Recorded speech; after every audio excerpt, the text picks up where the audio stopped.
Shields up, Iron Breakers. Welcome back to Granblue Fantasy Relink, and today I'm going to be bringing you my Percival guide. Now, this is actually one of the characters that I've been really interested in because, quite simply, he is the Lord of Flame. He brings fire, he brings explosions, and if you know anything about me, you know that I'm all about fire and explosions. So, this was the first crewmate that I unlocked when I was playing through story mode.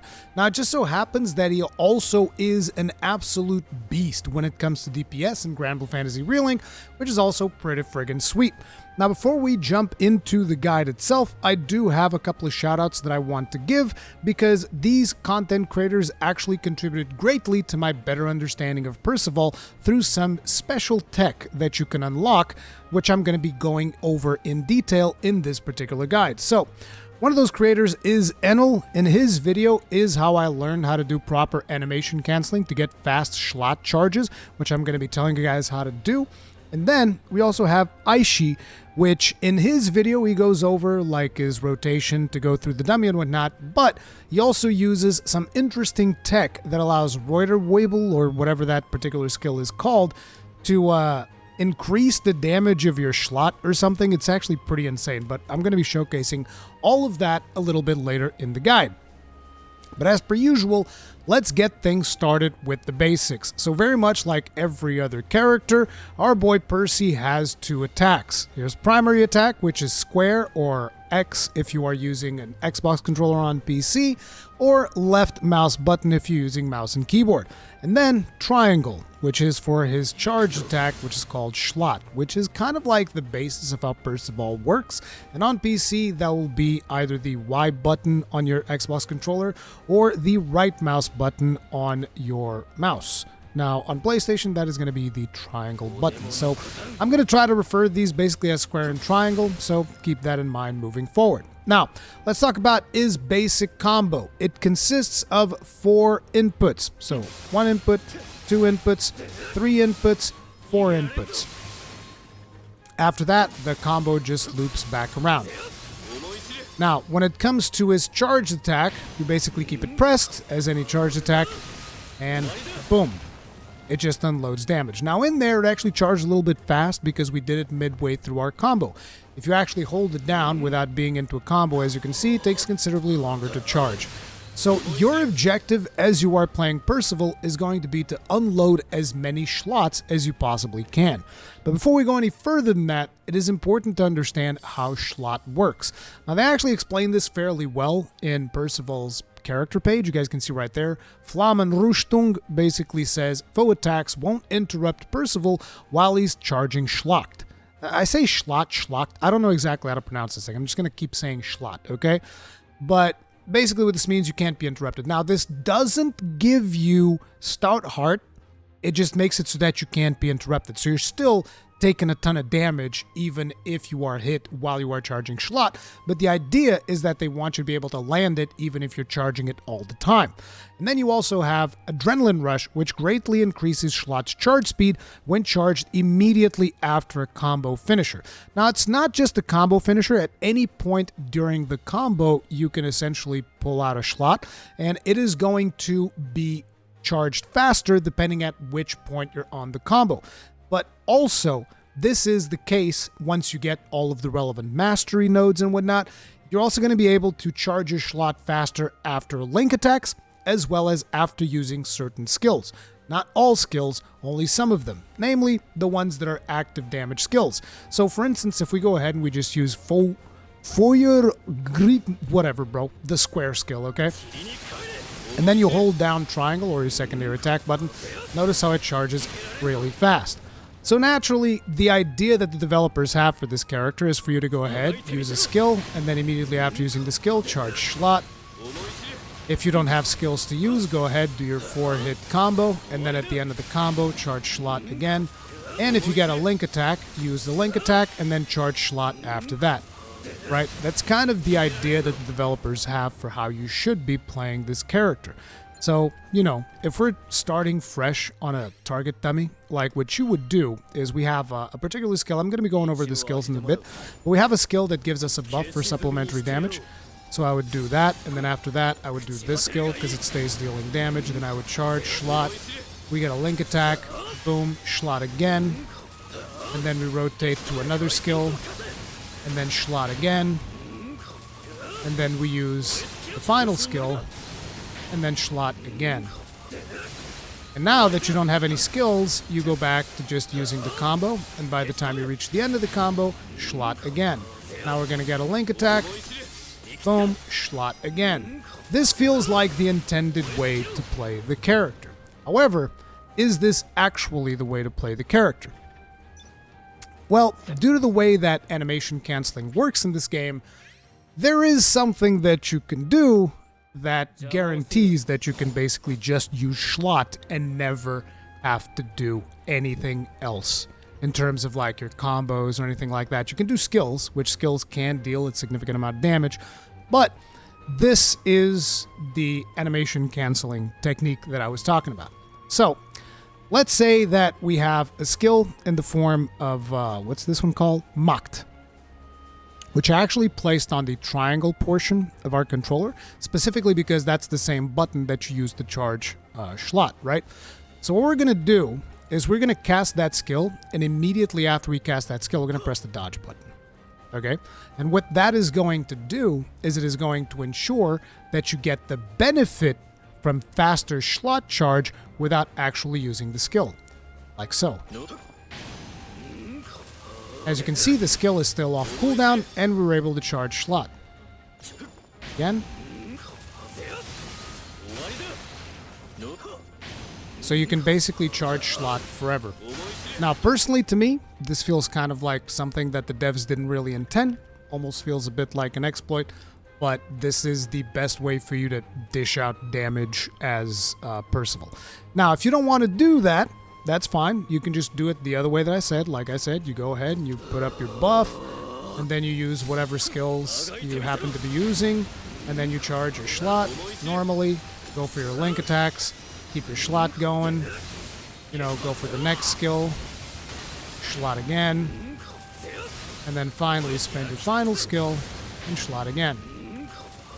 However, if you want to do it the animation cancel way, let me go ahead and restart.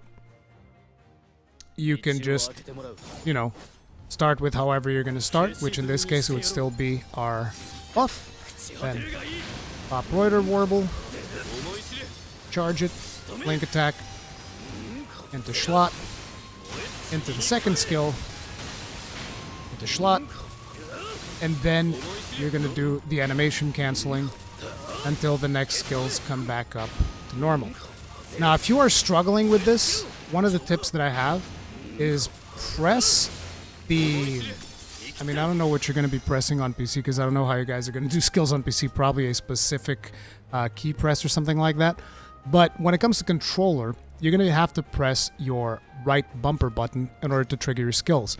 So what you want to do is you want to press that before the slot animation finishes, because that makes it easier for you to then just press the triangle button and slide your index finger towards the trigger, which is going to cause you to dodge.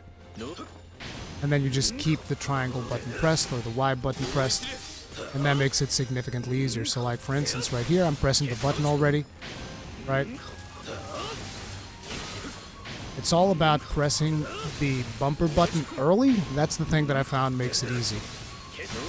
And then you keep the triangle or the Y button pressed as you just slide your index finger from the bumper button into the trigger. Now, that is how the animation canceling technique works. This also goes over his basic rotation and all of that stuff depending on the skills that you use. Now, another important aspect of slot is that it can be used to parry enemy attacks if you time the slot perfectly. This requires a little bit of practice, as you can see in the examples that are being shown right now, but it also feels incredibly satisfying when you pull it off.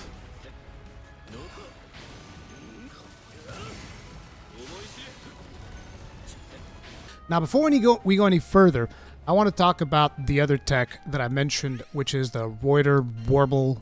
Blah, blah, blah. I don't know exactly what the frick this skill is called, but I'll show you guys which skill we're talking about. So, this skill right here, which is called Reuter Wirbel, right? This right here, there's actually some type of a bug with this skill. And what happens is, if after you cast the skill and you do your quick slot from casting this skill, if you don't move, you're going to deal way more damage than if you move immediately after. So let me show you. We're going to do our buff. I'm going to do our target. I'm going to do the skill. Next I'm going to do slot, and I'm not going to move. Pay attention to the damage that we just dealt right there. 6.8 million, right? So now let's just go ahead, do the exact same thing, except I'm going to move immediately after I do the slot. We're going to do this. Oh, I'm even going to do a link attack. So technically speaking, we even did one more attack, but yet somehow we only landed at 5 million damage. So yeah, there's some strange thing going on with Rurikhan. Maybe that will be fixed later on or something like that. But basically you have two very important tech things when it comes to actually playing Percival, which is you got to remember that your Rurikhan, you don't want to move immediately after you do your slot after it. And then you got to remember to do animation canceling if you want to achieve maximum DPS. So here you wait, then you would go into your next skill, charge that up, and then start doing your animation canceling shenanigans. And this is how you can really inflate the numbers on your 60-second, which if we go to the 60-second here, you guys will see that we have 37 million, which you can do even better with better sigils and better practice with the character and whatnot, and really doing all of this tech stuff, which is really cool. But, you know, I still like playing Percival even without all of that stuff, just to deal more damage and whatnot. I still appreciate playing Percival just vanilla, so to speak. I think he's a really fun character to play. The whole idea is do whatever you want, but after you do your skills, make sure to finish those by keeping the triangle or the Y button pressed, and do your follow-up attacks and do your link attacks and do all of that stuff.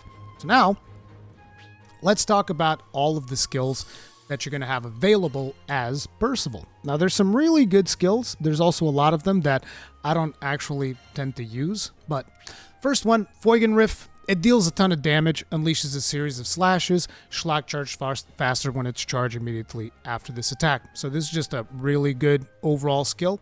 Cool beans, like using it. It's one of the skills that I use a lot.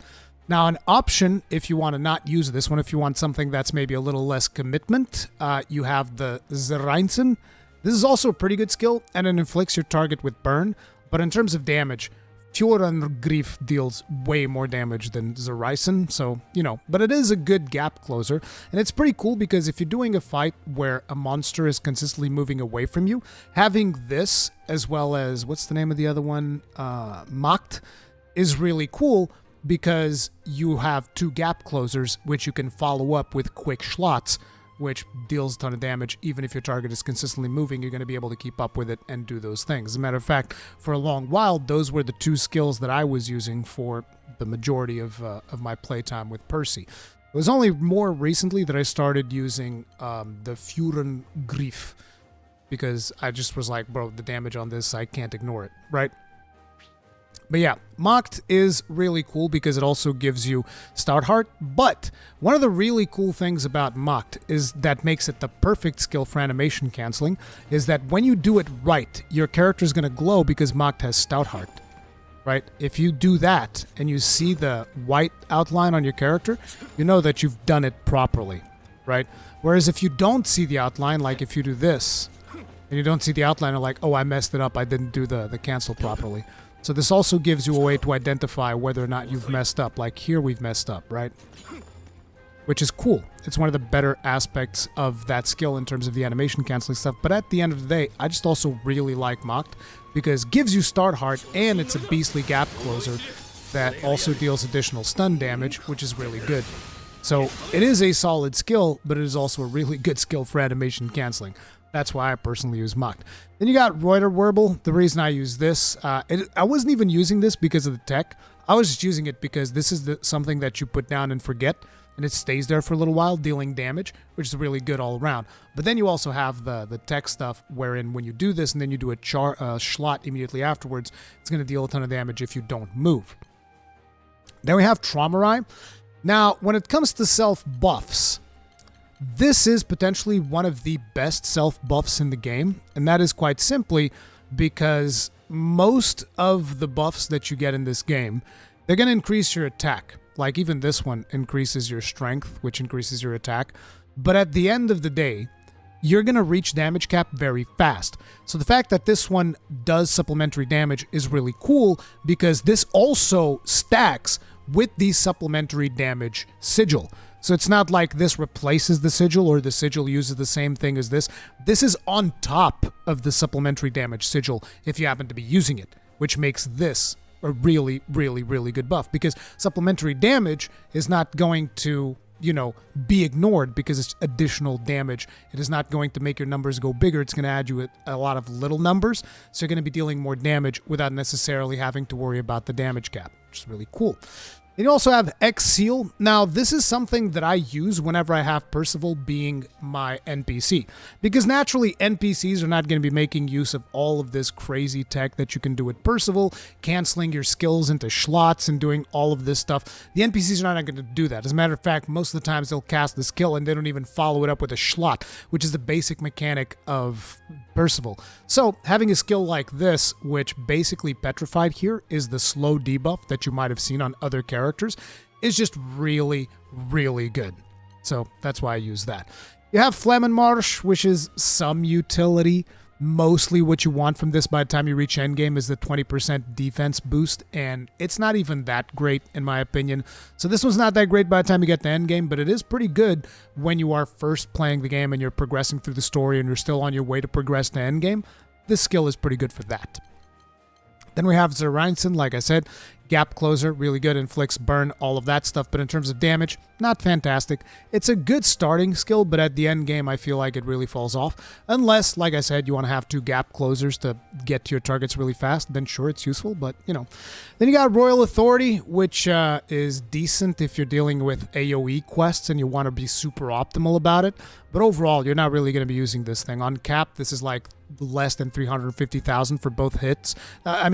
Each of the hits deals less than 350,000 damage.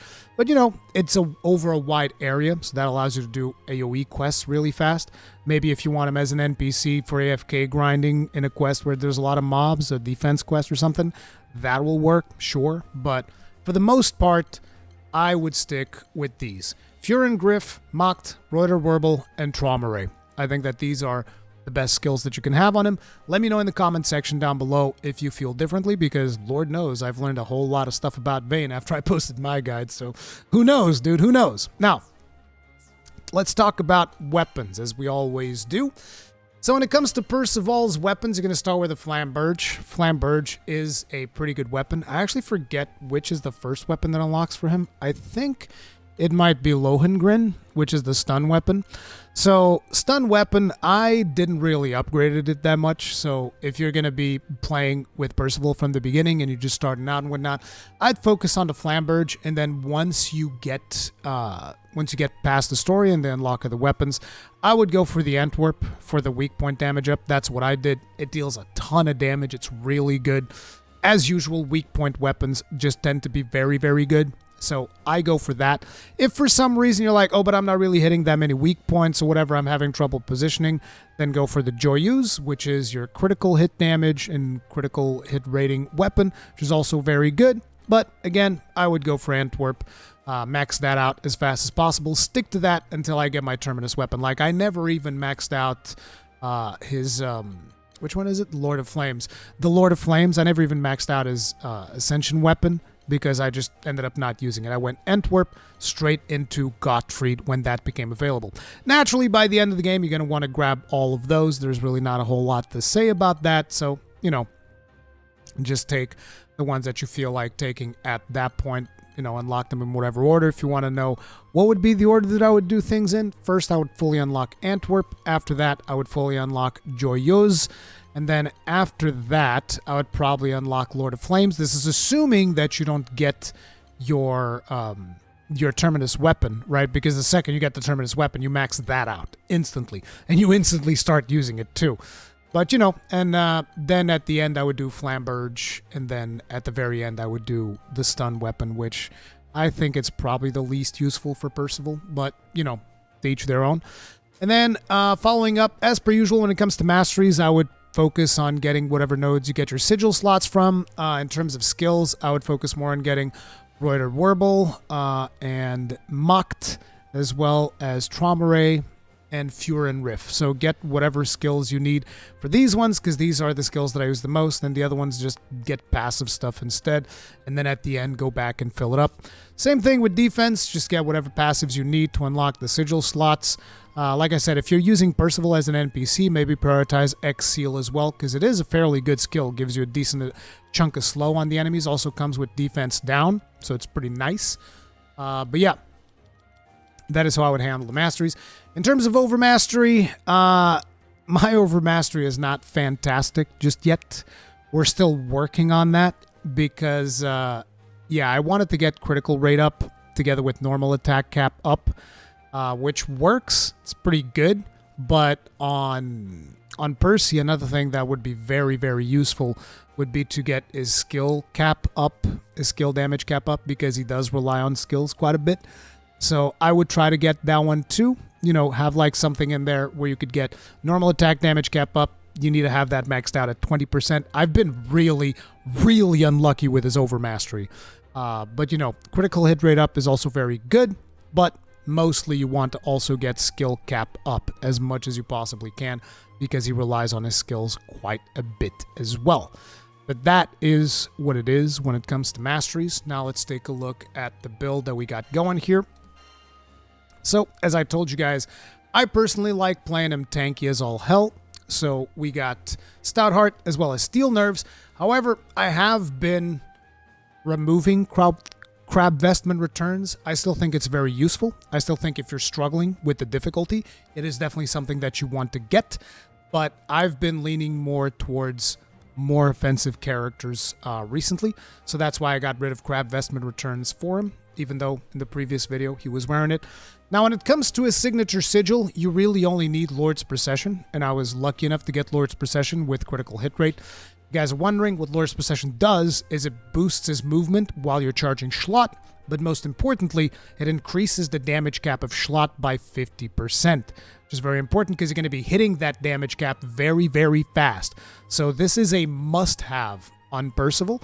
The other one basically gives you it gives you a little bit of health when you do a charged parry, because whenever you do Schlot, Schlot can also do charged parries. So if you land the Schlot right as an enemy is doing an attack on you, you'll parry through it and you will gain invincibility frames.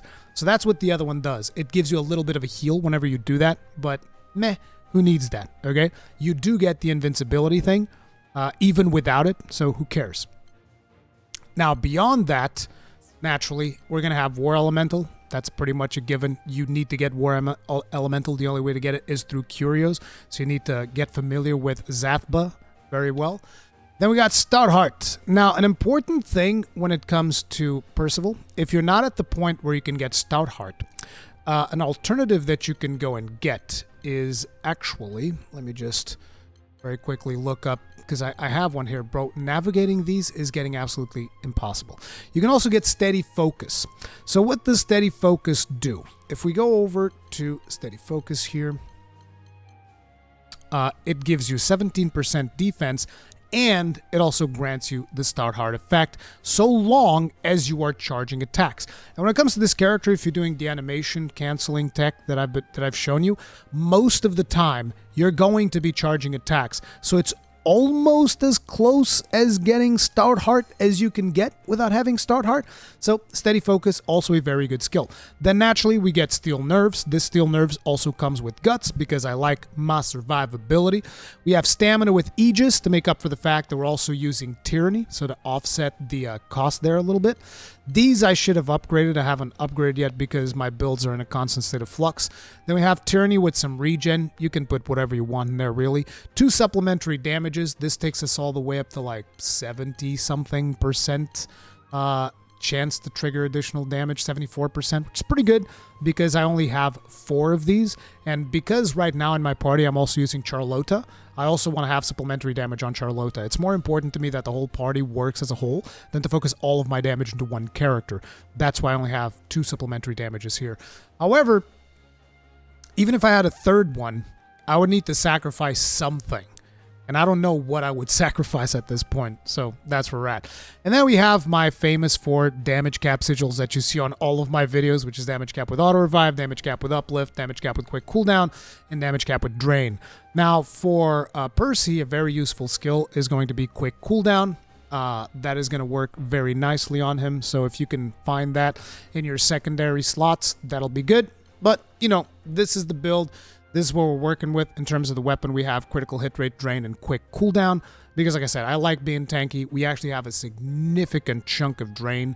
We got 2.8. Oh, where do I have more? I think I have more on another character. It's probably Charlotta at this point. I have even more drain on there. But yeah.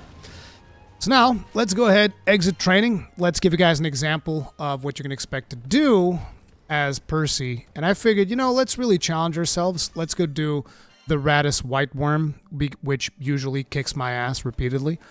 So this should be interesting. You guys get to watch me get my ass kicked by the Radis Worm. Radis Worm is very annoying because it does a bunch of paralysis. So that's going to be rough. And on top of it, my Vayne does not know when to use his shield properly, which kind of sucks. But, you know, it is what it is. It's nice to present unexpected scenarios to you guys, because I feel that really gives the characters opportunities to shine in the middle of combat. But, you know, we'll see how things go. Let's deal with this actual paralysis demon. I hate dealing with all of this paralysis nonsense. Okay, so first things first, we gotta get these orbs, because you need to get rid of his buff over there. I'm gonna buff myself. Let's move in for the Water Warble. See if we can get that slot extra damage. I think I might have moved a little bit too fast to really take full advantage of that. He's gonna go into his enrage. We were trying to do some more stuff, but he's like, nah. That's enough damage. Now you do mechanics. See, with a proper Vayne, like I showcased when I was playing him, you could just shield this whole thing. And then shield it next time he did it too, which would have been gorgeous. Okay, let's charge it up.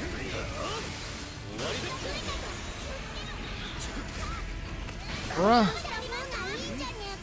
Please stop. Good lord. That's our auto revive. Let's do the Reuter Warble. Additional slot damage right there. The slot invincibility. Beautiful. God damn, he just hits like a friggin' truck. Doesn't matter how much healing I have on myself. But that's why I wanted to show him. Let's go ahead and blast him in the face.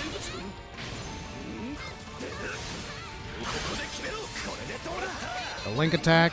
Beautiful. Nope, we don't want to do that. Move away.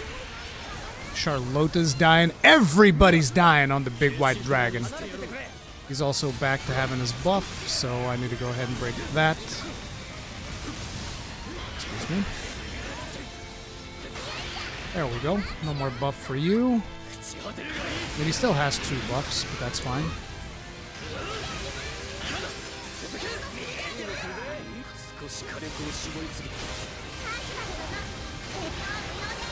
And again with the overdrive. No! More mechanics. He's already down to 28% though. Damn. Damn, son. Oof! I messed it up. I messed up the mechanics. No! Now everybody's gonna call me a noob in the video. I've been playing too much Vayne. My muscle memory for Percy Lord of Flames is a little bit... Oof. That was close. Okay, let's go. Let's go. Let's just go. No, let's just go. We're just gonna go. We're just gonna SBA and completely blast you into oblivion, sir. Meanwhile, we're going to go for the... Oh, not what I meant to do. Flutter Warble. Get that Schlatt going. Don't move. Into animation cancel. And just go for the abuse. Oh, we only did a 3 burst? Oh, man. My man Vayne was late.